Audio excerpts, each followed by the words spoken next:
3, 6, 12, 5, 15, 45, 7, 28, 112, 45, A, 9 and 220, B, 9 and 225, C, 8 and 225, D, 7 and 230, E, 6 and 215.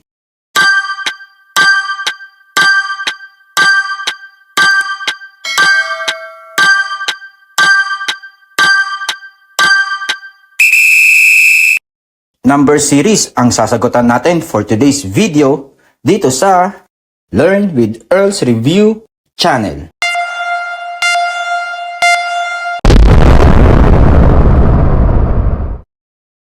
Madami na tayong videos tungkol sa number series.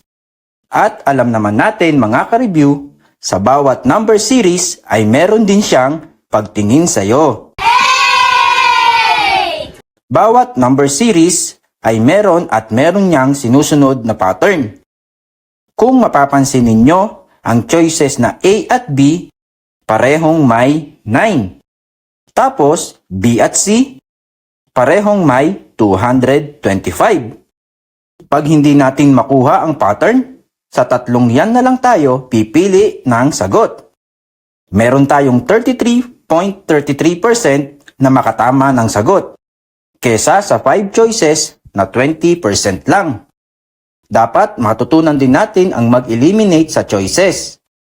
Isang technique din yan para malaki ang chance na makatama ng sagot. Sa number series ngayon, kung mapapansin natin, itong 3, 5, 7, nag-a-add ng 2. Mag-add tayo dito sa 7 ng 2. Magiging 9. Sa tatlong choices na nakita natin, A at B ang merong 9. Dalawa na lang ang pamimilian natin. Meron na tayong 50% na makatama sa sagot. Mataas na ang chances natin.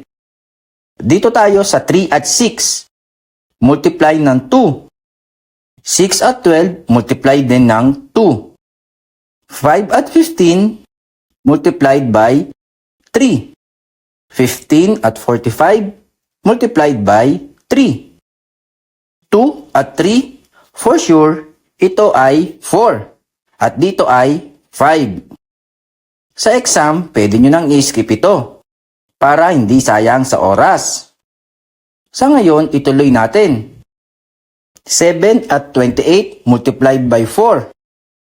28 at 112 multiplied by 4.